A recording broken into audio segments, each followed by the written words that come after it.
Olá pessoal, dando continuidade ao módulo 3 agora da disciplina de processo de fabricação, como foi dito no módulo 2, foi bem explicado pelo professor anteriormente, o processo de fabricação na característica de usinagem.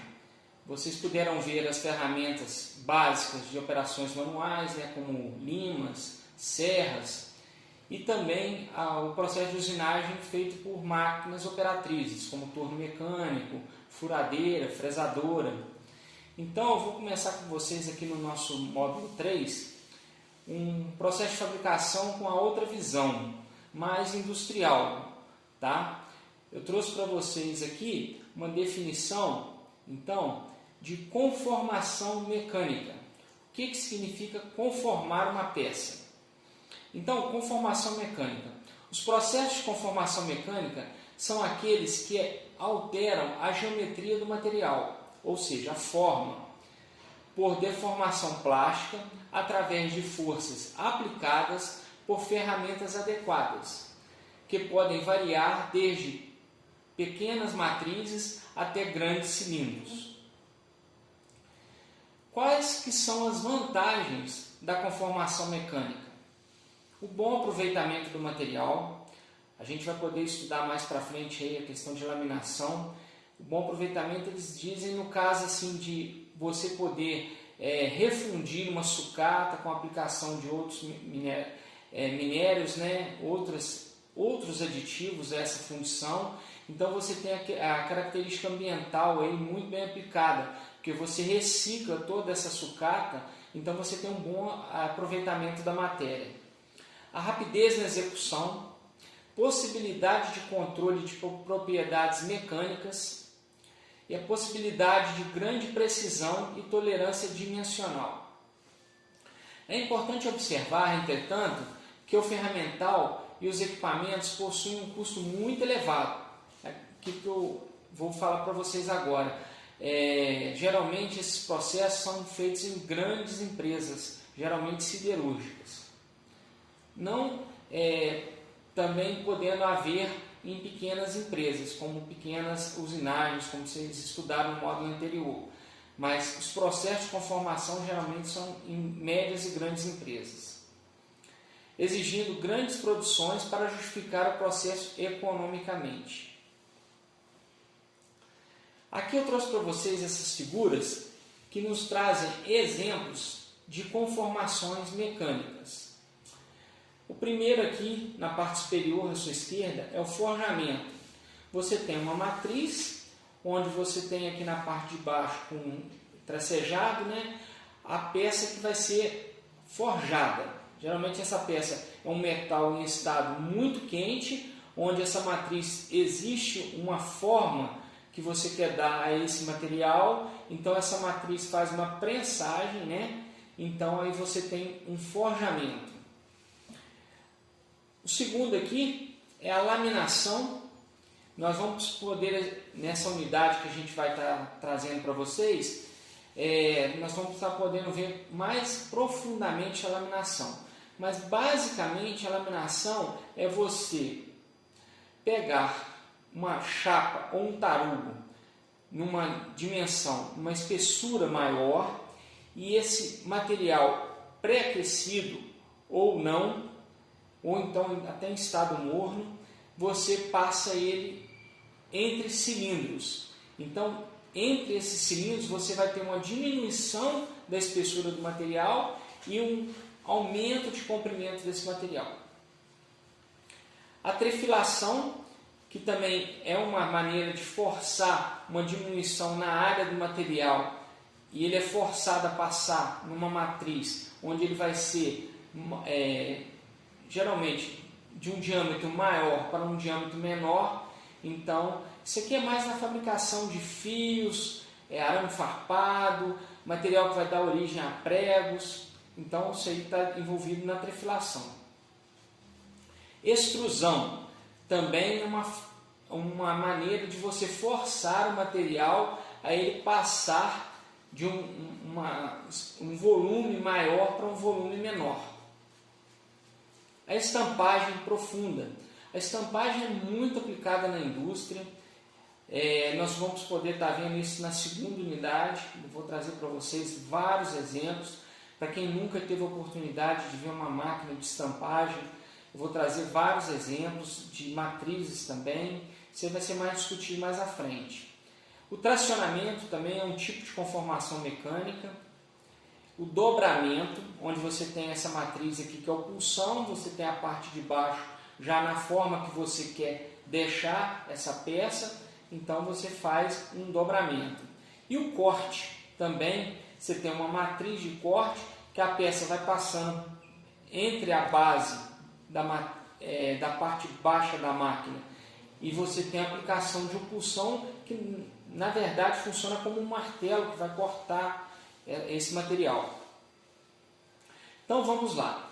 Como eu disse anteriormente, vamos entrar aqui mais especificamente no que é a laminação. Na laminação, o material é submetido a tensões compressivas elevadas, resultantes da ação de prensagem dos rolos e a tensões cisalhantes superficiais, resultantes do atrito entre os rolos e o material. As forças de atrito são também responsáveis pelo ato de puxar o metal para dentro dos cilindros. Então a gente vai poder olhar mais à frente, mas essa figura exemplifica também um bom entendimento, que você tem um material à sua esquerda numa espessura H0, que é uma espessura maior, então esses cilindros vão tracionar esse material de forma que depois ele vai sair ao lado, na sua figura aí na parte direita, numa espessura menor, porém com um comprimento maior do que ele entrou. Então isso aí é basicamente o que é a laminação entre cilindros. A laminação ela pode ter como produto de entrada nos laminadores este número 1, que são as placas que dão origem. Prestem atenção nesses dois produtos que as placas dão origem, são chapas e tiras. Chapas para as mais diversas aplicações na indústria, mas as mais comuns são chapas para serem estampadas posteriormente, que vão dar formatos a laterais, partes diversas de automóveis, né? Aí depois a gente fala que essas partes são soldadas na indústria automobilística na área de montagem bruta, tá? Chapas também vão dar origem a eletrodomésticos, geladeira, fogão, diversas aplicações de chapas. E tiras também, que podem ser prensadas, dando origem aos mais diversos equipamentos. Os tarugos, a gente vai poder ver menor à frente. Esse aqui também é muito utilizado na indústria, porque é através de um tarugo quadrado que você vai ter origem a barras redondas, quadradas, retangulares, perfis estruturais em L, U, T, I e H e tubo sem costura. Tá? Vocês vão poder observar nos exemplos que eu vou dar a seguir a entrada do tarugo quadrado, que você tem uma utilização na indústria siderúrgica para produzir fios máquina, vergalhão, muito utilizado na construção civil. Então isso vai ser um grande diferencial do tarugo na aplicação dele na indústria. Eu trouxe para vocês aqui, para começar, um exemplo de laminador duo, que é o mais comum na indústria siderúrgica, constituído por um quadro, 2 cilindros de trabalho e os mancais nos quais giram os cilindros.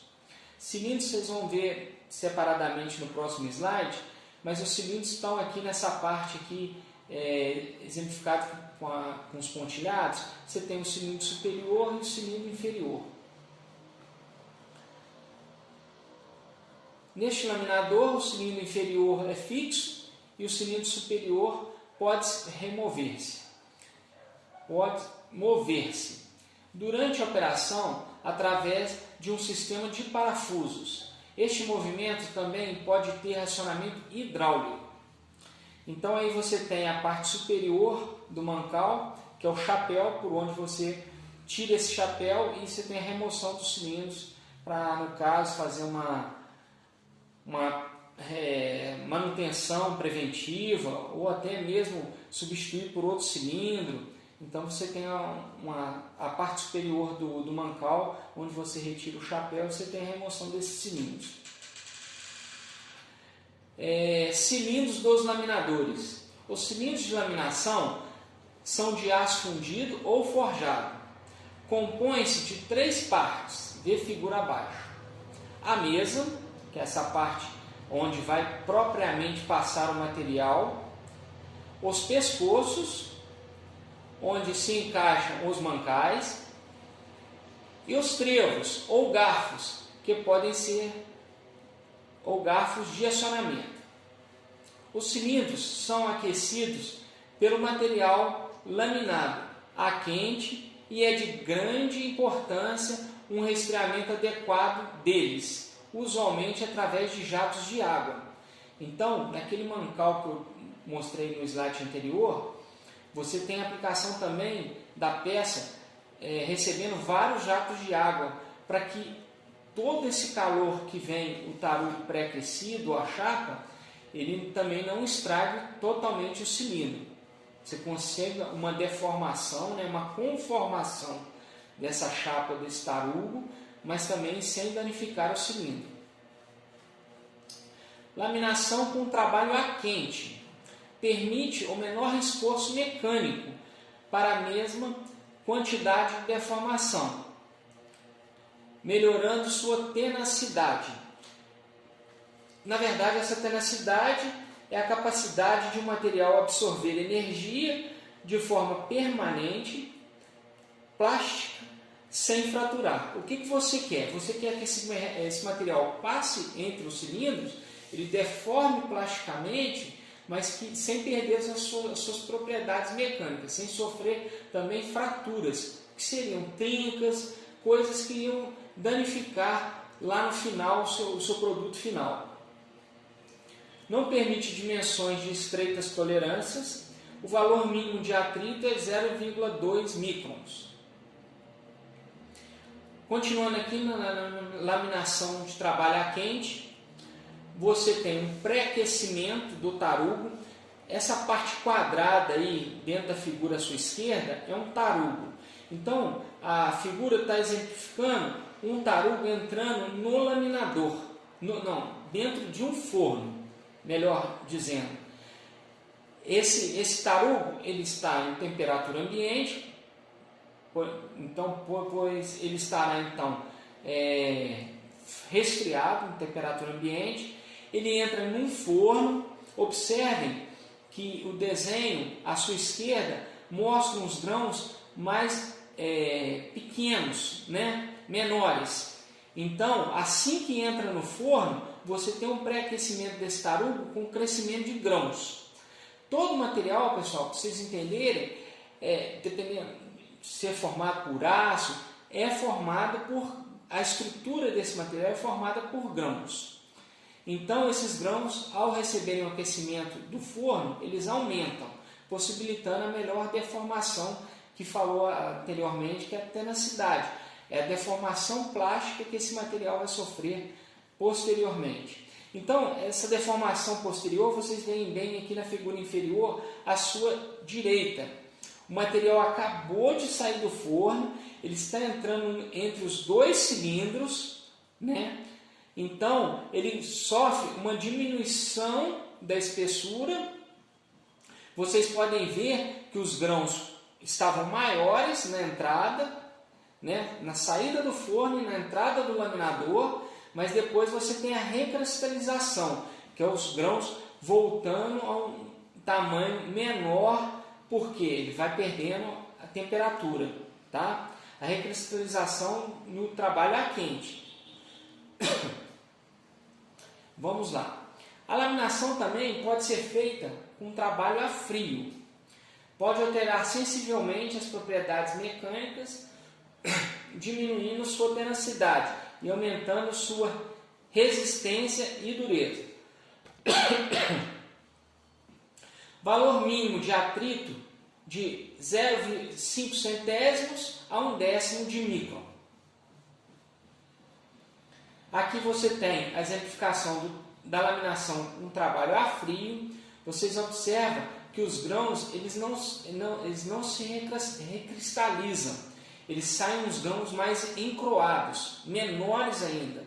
Então, é um processo que não é tão aplicável na indústria. Por quê? Exige muita força do laminador.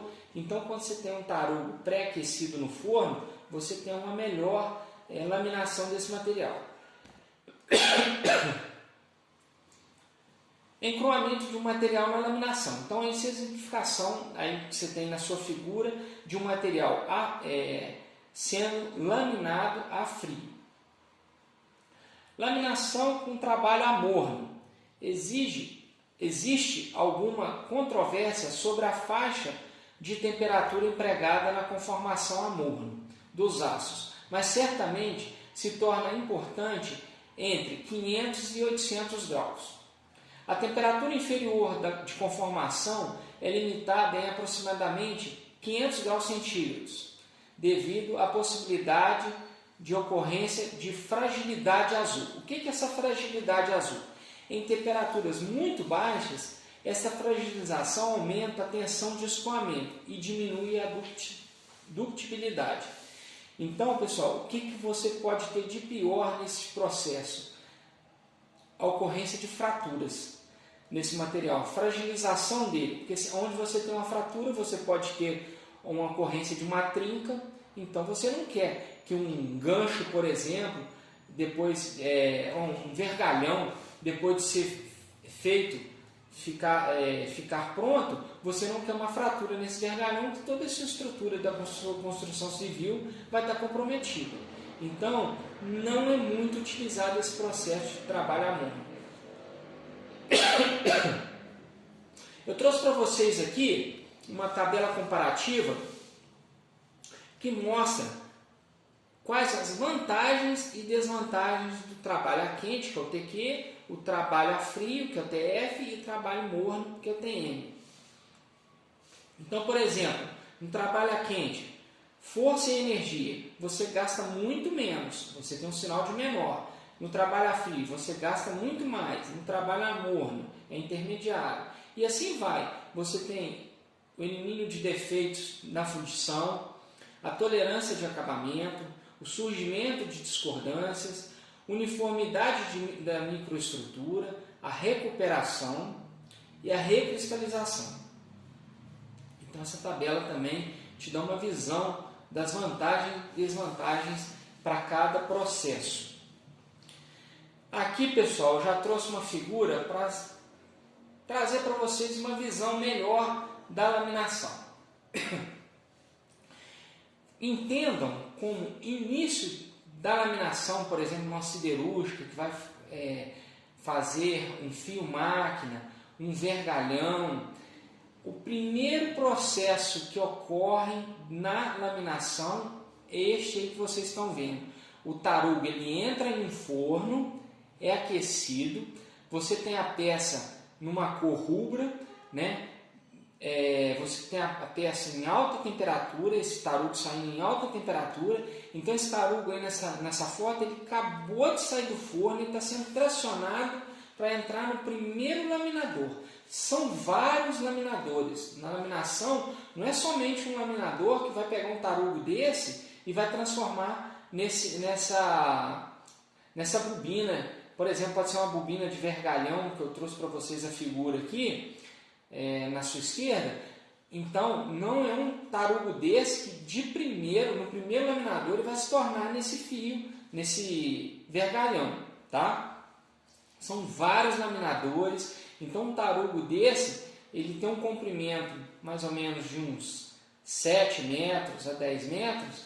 Então, ele vai transformar em um comprimento muito maior. Olha só o quanto você tem envolvido aí nessa bobina, que é o resultado da laminação deste tarugo. Eu trouxe para vocês aqui,